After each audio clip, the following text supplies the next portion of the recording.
दहशत गर्दी की इस्लामाबाद के दरवाजे पर दस्तक। हदफ क्या था? दहशत गर्दों ने वफाकी दारुल हुकूमत इस्लामाबाद के दरवाजे पर दस्तक दे दी।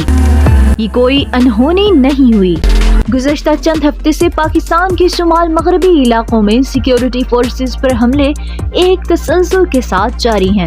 2 रोज कबल बन्नू में एक बड़ी कार्रवाई के बाद जिस अंदाज में इस्लामाबाद को निशाना बनाने की कोशिश की गई, इससे अंदाजा होता है कि अंदरूनी सियासतकारी और बयानबाजी में उलझी हुई कौमी क़यादत की गफलत से फायदा उठाने की कोशिश की गई है।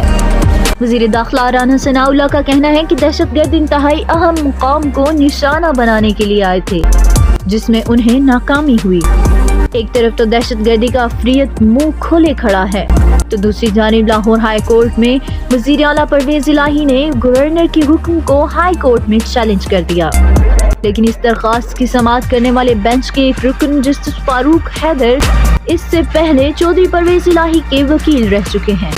ये निशानदही होते ही बेंच टूट गया। वो चीफ जस्टिस लाहौर ने हाई कोर्ट से नया बेंच बनाने की दरख्वास्त कर दी गई। कभी ऐसी सूरत हाल महज इत्तेफाक से नहीं भी होती।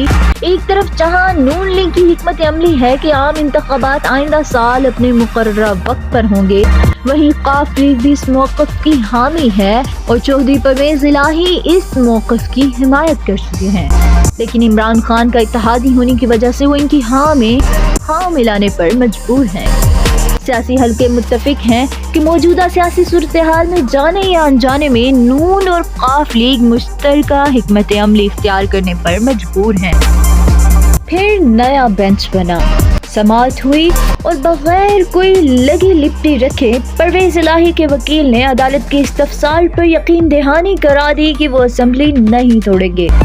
बज़ाहिर किसी को कुछ लगे, लेकिन हकीकत यही है कि पहले मरहले की सियासी गेम नून और काफ लीग दोनों ने जीत ली है और शिकस्त सिर्फ इमरान खान के हिस्से में आई है कि उनका 23 दिसंबर को असेंबलियां तोड़ने का ख्वाब शर्मिंदा ताबीर नहीं हो सका।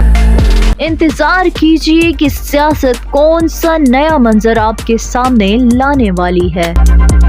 पाकिस्तान न्यूज़ इंटरनेशनल से फिर वक्त इतना ही। मज़ीद तज़िये, खबरों और अपडेट्स के लिए हमारे साथ रहिए और पाकिस्तान न्यूज़ इंटरनेशनल को सब्सक्राइब करके हमें सपोर्ट करना बिल्कुल मत भूलिएगा।